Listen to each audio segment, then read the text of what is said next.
That's better. Alright. Hey everybody. So in my last video, if you haven't watched that, I'll post a link in the description below. We talked about kind of the basics of couponing, where to start, where to get your coupons. So if you haven't watched that, stop what you're doing right now and go watch that one. And then come back and watch this one. And this video we're going to talk about, I'm going to show you how to sort and cut coupons. I'm going to talk about store policies, buying in bulk versus not buying in bulk, stockpiles, and why you should keep your coupons. And we're going to start with that. So I personally keep all of every coupon that I get. I keep it. I put it in my book. So it's always in there until it expires. And the reason I do that is for overages. So what's an overage? An overage is when your coupon value is more than the cost of the item. So for example, like we talked about in the last video, I don't need Depends yet. Yay for me. But let's just say I had a coupon for $4 off a package of Depends and they're on sale for $3. That's going to give me a $1 overage. Most Fry's will allow you, a lot of stores will allow you to use that overage towards the other products. Some stores won't. Some stores like Safeway, I know, will not let you use it. They'll just drop the coupon price down to the value of the item. So instead of your coupon being worth $4, they just drop it to $3 and you get the item for free. Whatever. It's free. You can't really complain. So Walmart will give you the overage. So if you went in and just bought that with that one coupon, you'd get $1 back from Walmart to take the product out, which is kind of cool.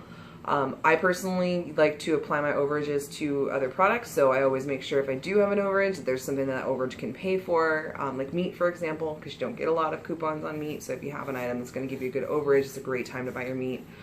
So that's an overage, and that is why I keep all my coupons. You never know when something's going to be free or give you an overage, and if it's an item that you don't use, like Depends, for example, you can donate those items. My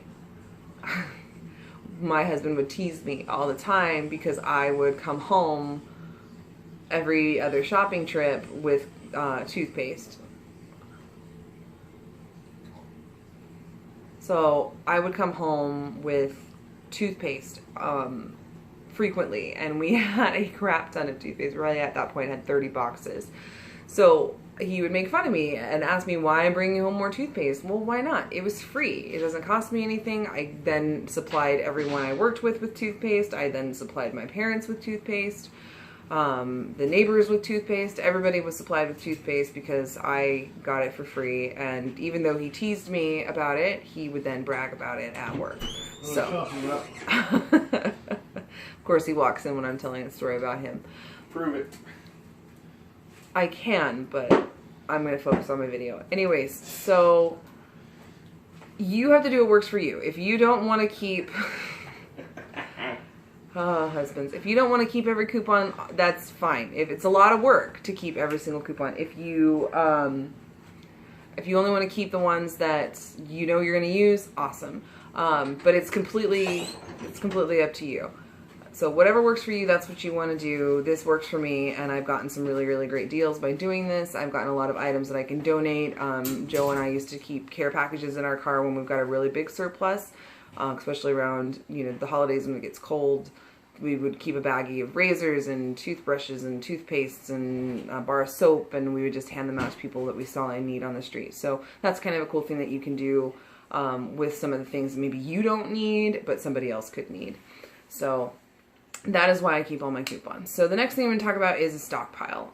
What is a stockpile? A stockpile is an excess of items that you keep because how couponing works is you want to buy the item when it's at its lowest price point and you have a coupon for it. That's the goal of couponing, to buy the item when it's at its lowest price point and use a coupon to make that price even lower. So that doesn't happen all the time. So you can't just go to the store and go, okay, I need shampoo and I need milk and I need this and I need that. No, you have to buy things you maybe don't need right now. Like the last time I went to the store, I bought 44 bottles of shampoo because I got it for 49 cents a bottle. Shampoo and conditioner, I got 44 of them because I got it for 49 cents a bottle. I won't pay more than 50 cents for shampoo or conditioner. I'm going to put a little list of things down here that, like price points that I won't pay, you know, more than, like I said, 50 cents for shampoo and conditioner. I know that if it's on sale for, and I can get it with a coupon for 75 cents, it'll be on sale cheaper soon. So they go in cycles. All of the ads, everything that's on sale, it all has a cycle. Like you'll notice in the summer, barbecue sauce is going to be on sale, and grilling items and things like that will be on sale, and you have a crap ton of coupons. Like I talked about in my last video, back to school stuff is on sale right now, and you have a lot of back to school coupons. I just got more today. So you definitely want to make sure you buy when it's on sale. The coupon group that I am in has their website that kind of tells you what the deals are. So I'll put a link for their actual website in the description. I put a link in the last video for the Facebook group. Don't get frustrated. You're not going to have a stockpile overnight. You're going to have to buy things when you're starting out that you don't have a coupon for, and it's okay. I mean, I still have to buy things that I don't have a coupon for right now, because there's times when you need things and they're just not on sale. So just do the best you can. You can use, there's apps out there that will tell you where the items are that are the best. I think I can't remember the name of it off the top of my head. I'll put it in the description. There is, so you're not going to have a stockpile overnight. You're not going to get your first set of coupons, go to the store, and be awesome at this. It takes time. I am self-taught. No one taught me how to do this. Don't get frustrated if it doesn't work out the way you thought it was. You're saving money. You can't do it wrong. You're saving money. If you save any money while you coupon, then you're doing it right. That's the whole point. But you do want to stock up on things, I can't stress that enough, when they're on sale. So there has not been a good dish soap sale in a while, so I haven't gotten any dish soap in a long time. And I realized yesterday that we're out of dish soap, so hopefully there'll be a good one coming up soon so I can stock up on that. But it seems silly to buy 44 bottles of shampoo and conditioner when you have 10 bottles at home, but you have to buy it when it's on sale, and then stock up. I didn't coupon for 3 months and barely grocery shopped other than the essentials like perishable items like meat and cheese and milk, and we lived off our stockpile because we could. I didn't need to coupon, and it was great because we were getting ready for a wedding and I had other things going on, so we just lived off the stockpile.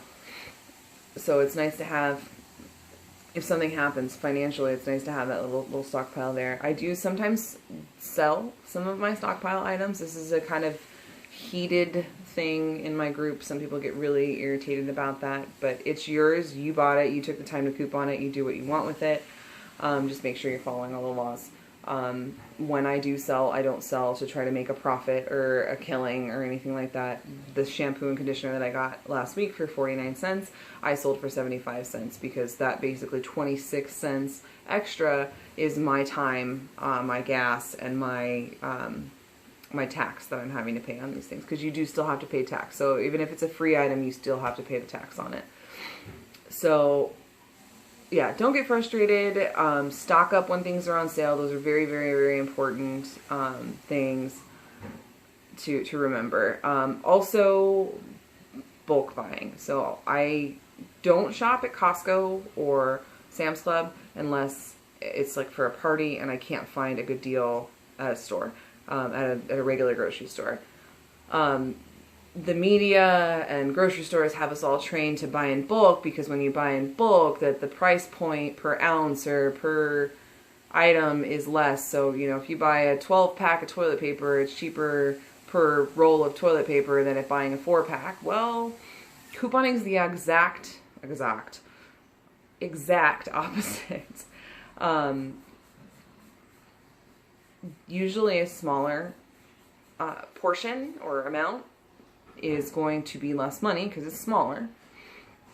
So if you can take $1 off that smaller portion, you're going to actually end up saving more. So just as an example, if something is going to, with your coupon, if you, let's say, have $1 off coupon, and that, I mean, the smallest item of toothpaste now makes it, that $1 off coupon now makes it 10 cents an ounce. Whereas if you were buying the biggest ounce of toothpaste, that makes that one 15 cents an ounce. You're getting more at the 10 cents an ounce than you are at the 15 cents an ounce. So you want to buy smaller. And I will show you this when we go on our trip. So you don't want to buy in bulk unless you don't have a coupon. Then it really does truly save you money. But again, you want to look at those per unit costs. So the last thing that I want to talk about is store policies. Stores that I like, stores that I don't like, and why. So it's a really, really good idea to print out your store's policy. You can go to their website. You can print out their policy. If you can't find it, you can go to the store. You can ask them for a copy of it. I know I used to keep it in my binder when I started couponing just so I knew. I don't anymore, but it's because I pretty much know all the store's policies, and if they change, then I go look at the changes. But the stores will limit how many coupons you can use. For example, Fry's limits you to 5 light coupons per transaction. That may mean that you have to do 2 transactions, or it may mean that you have to do 2 trips. It depends on your Fry's, it depends on your management at Fry's, it depends on your cashier. And I'm going to stop right there and kind of do a side note. Be nice to your cashiers and your management and your people that work at your stores, because being nice to them, they will make your couponing trip so much better. My cashiers and management at my Fry's love me. I'm super nice to them. I don't throw fits when things don't work. I try to be as friendly as possible. They're just doing their job. You know, there's no reason to give them a hard time. So that being said, definitely know your store's policies. You can find them on their website. Know your coupon limits. So you may have a coupon that limits you to only using 4 in a transaction, and it will say that in the fine print, in the description on the coupon. It will say, you know, only 4 light coupons per trip per day, or per family per day. So it just depends. Look at the wording on the coupon. I like Fry's. I feel like Fry's here in Arizona is like equivalent to Kroger and other places, is one of the best places to coupon. I feel like they have the best deals all around. I am not a huge fan of Walmart. I will shop at Walmart. I do shop at Walmart, but I usually shop at Walmart for things like clothes and movies and electronics and things that I can't get in Fry's. I don't normally coupon at Walmart. One, because the cashiers tend to make up their own rules. And I know that they're trying to do the best job they can, and I'm sure that they've dealt with some really awful people. Walmart gives me rage shopping there, so they have to work an 8-hour shift there. So I can only imagine the wonderful people that those Walmart cashiers have to deal with. Poor things. Shout out to you, Walmart cashiers. But one thing that comes from that is that they will tell you that you can't do something that you know their policy says you can and your coupon says you can. So I don't do that a lot. I don't do a lot of couponing at Walmart. I just find it to be a huge hassle. Walmart does price matching, so if you're interested in, you know, maybe your Fry's is out of an item, Walmart has it. You can price match it and use the coupons at Walmart. Again, make sure you bring your ads with you. I'm not going to go into price matching a whole lot. If you want to know more about price matching, leave a comment below and I'll answer it in a Q&A video. One nice thing to do when you are shopping is to tell the people behind you that you have coupons or that you are price matching. Just helps them decide whether or not they want to patiently stand behind you while the cashier scans your coupons or price matches for you, or if they want to pick another line. Most of the time, I have great luck with this. I've only ever had one person I've told stand behind me and then huff and puff, even though I told him I had coupons. And most of the time, people get really excited to see how much money I save. So they like to stand in the line behind me for 30 minutes while they scan my coupons. I used to go to multiple stores all the time, and now I won't do it unless it's a crazy good deal. I just mostly get my stuff at Fry's, but I would make multiple trips at multiple stores when I first started out couponing, but I had all of the stores around me and a lot of them have since closed. So the last thing kind of in the policies is rain check. So if you, your store has a sale on an item and it's an advertised sale, that's a really important thing. Most stores won't give you a rain check unless the item's in the ad. So if your store is out of something, like for example, the last Mega, they had banned deodorant on sale, buy 5, save 5, which made it $1. And I had a $1 off coupon, but of course they were out. So I took a picture of the tag, which is super helpful for the cashiers. They really like it when you do that. And then I have them write me a rain check. So that way, next time I go into Fry's, when they get it back in and it's not on sale anymore, I can still get the sales price for it. Usually the rain checks last for 30 days. Just make sure that your coupon doesn't expire before your item is back in. So that way excuse me, I got hiccups all of a sudden. I'm tired all of a sudden. So your rain check doesn't expire, your coupons don't expire and you can use it. So yeah, so the next thing I'm going to show you is sorting and cutting. So I'm going to switch everything around and show you this. And again, if you have any questions, leave them in the comment section. If I get enough questions on the videos, I'll do a Q&A. So otherwise, let me show you how to sort and cut, or sut. Alright, so the first thing that I recommend that you do when you're sorting and cutting your coupons is to sort your inserts so that all your inserts are together. So all of these are 8/6 red plums. This is another 8/6 red plum. So you sort them so they're all together. Whatever method you're using, you definitely want to make sure you keep the like inserts together. So then what I recommend that you do is you spread them out. Even if you're going to be keeping your inserts and organizing by the date of the insert, I still recommend that you do this. So I usually get a table or something and just start going page by page and pulling the inserts out. And then you just grab the next one and do the same thing. So you put all your like pages together. This makes cutting them so much easier. So I will continue to do this, and when I'm done with this, I will come back and show you what it looks like. Alright, so I just finished sorting my first set of inserts. These are the red plum ones. What I do is then I go in and I collect them in stacks like this, so that, one this horizontally, one vertically. If you're going to keep them in the insert, then what I would recommend is you just keep that first page and then put them all inside the first page that you sorted. So this is the first page of this insert. So I recommend, just pick them up, stick them in here, and that's where you will keep them. But if you're going to be using my method and you're going to be cutting them, I break them down, and you want to be careful when you do this to make sure that there's no coupons that you're going to tear into individual pages. This one doesn't have any coupons, so you might want to keep a recycle garbage handy. And then I just stack them. So, for example, there's one. My stack that I've already got going on over here.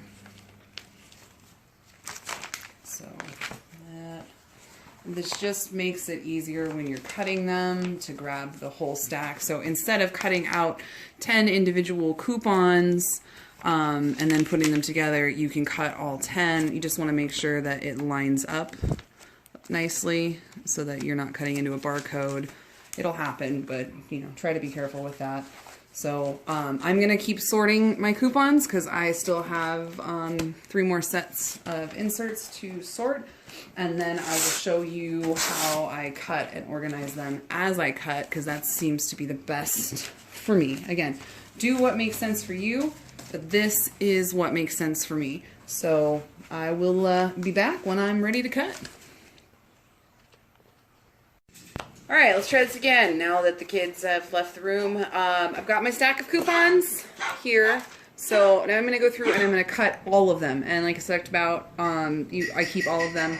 You don't have to, but that's what I do. I keep all of the coupons. So what I do when I cut them is I sort them into individual piles that are based off of my book and the sections that I have in my book. So I'm going to cut them, and then I will show you what those piles look like, and then, yeah, that'll be the end of the video. So I'll be back.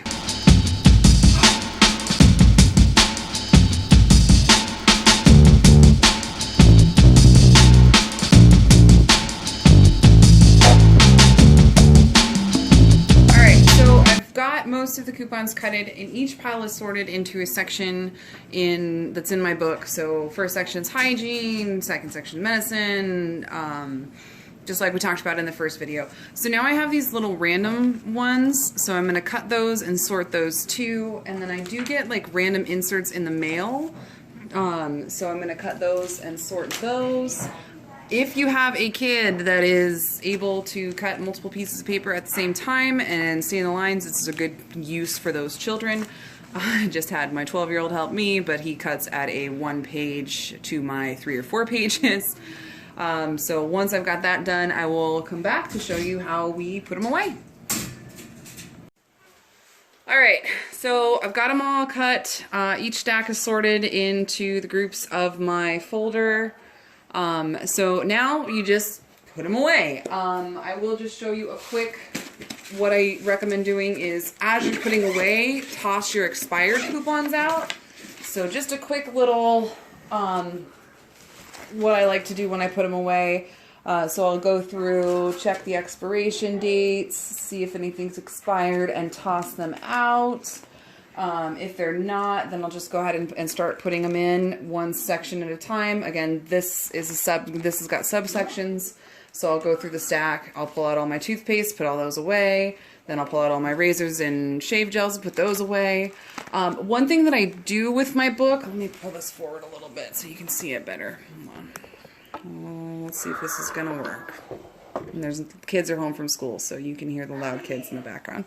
So I always put them so they read this way instead of reading that way, if that makes any sense. So basically, and having it go, let me find one really quick. Yeah, so I always have them go this way in my book when I put them away, instead of this way. It's just easier for me to have them all going in one direction.